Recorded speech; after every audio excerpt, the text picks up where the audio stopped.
Hello YouTube, this is Asatsu5 and I thought I'd have another just kind of talk video. Um, Took a picture of myself in my new setup. Got a new short and a vest from Buckle. I'm pretty happy with it. Looks like I'm running low on battery, so let's see if I can get this video done before my camera shuts off. I just got string put on my Ocean City reel. This is an Ocean City 961, and I think they stopped making these in the 60s. And I got it at Canton along with a split cane rod that eventually broke. It's not like in two pieces, but you can't really fish with it anymore. So I'm gonna put this on my other heavy rod that I have. And I like to go saltwater fishing. I like to fish for sharks and reds. I've caught a sea turtle before. Wasn't intending on doing that, but it was a good fight. I wanted to talk about pop country. There seems to be this hatred between country music listeners and the pop country, and I really don't quite understand it. It's weird. I personally have no problem with pop country. I'm not a real big country music guy. I used to listen to a lot of Hank Williams Sr. or a lot of David Allan Cole and Waylon Jennings, Johnny Cash, Marty Robbins. But I really kind of shined away from country. I don't like the real big negativity that's associated with it. And I still love Waylon Jennings and Johnny Cash. Will always like them.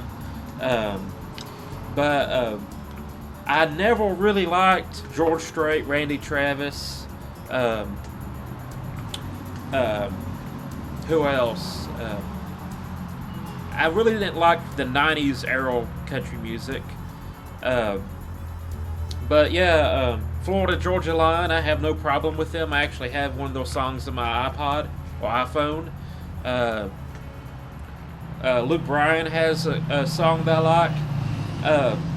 I think the issue is that these hardcore country music singles, or not singles, but listeners, or just they don't like the change involved in it. They don't like the electronical instruments and maybe some of the auto tune and stuff. They don't like some of the rap influences, maybe. But I wonder if we change the name pop country into southern pop, if it'd be more acceptable. All of y'all know of southern rock. It's not rock country or country rock. It's southern rock. That's going to be Lynyrd Skynyrd, Molly Hatchet, Doobie Brothers. What's that other one? There's a few other ones, but that's southern rock, and you don't hear about the hardcore country western audiences complaining about southern rock.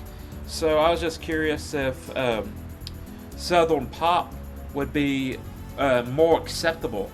It's differentiating itself from country, but yet it has southern influences.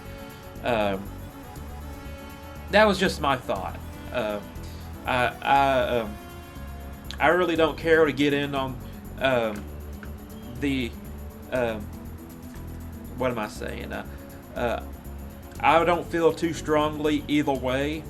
I listen to a lot of classic rock, metal, German folk metal, hip-hop violin, Lindsey Sterling in particular. I listen to classical music, classical fusion, pop, hip-hop, rap, whatever you want to call it. My musical palette is very, very broad. There's very few things that I won't listen to. And if I don't listen to it, like for instance that Dead Baby song, I can't remember who sings it, When I Die Young. That's like just a horrible song. I hate it. I mean, it's appropriate at a funeral, if you have a little girl that died, but it's not something I just want to jam to. And when I listen to music, I want to feel good. I want it to kind of raise my heartbeat a little bit. I enjoy driving and listening to music. Driving to something that's a little bit heavy, or something that kind of encourages me to go the speed limit or a little bit over. If it makes long drives go by very fast, I really enjoy it. But yeah, that was the thought, was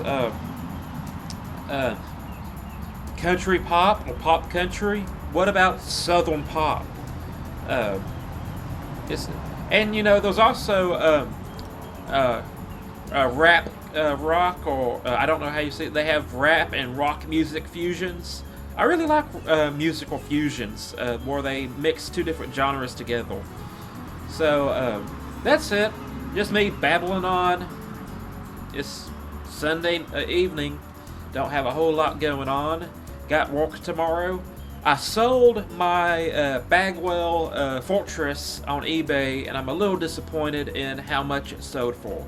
$255, which is better than nothing, but I really wanted a little bit more than that, like $300 or $400.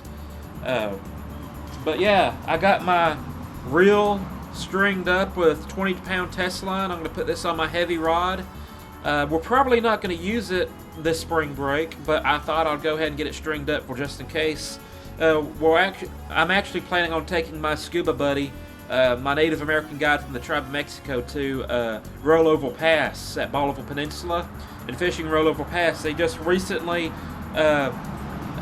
came to the conclusion that they're going to close Rollover Pass. The locals have been fighting it for years. Way before Ike, they've been talking about closing Rollover Pass, and the locals have been fighting it because that's where they like to fish. And the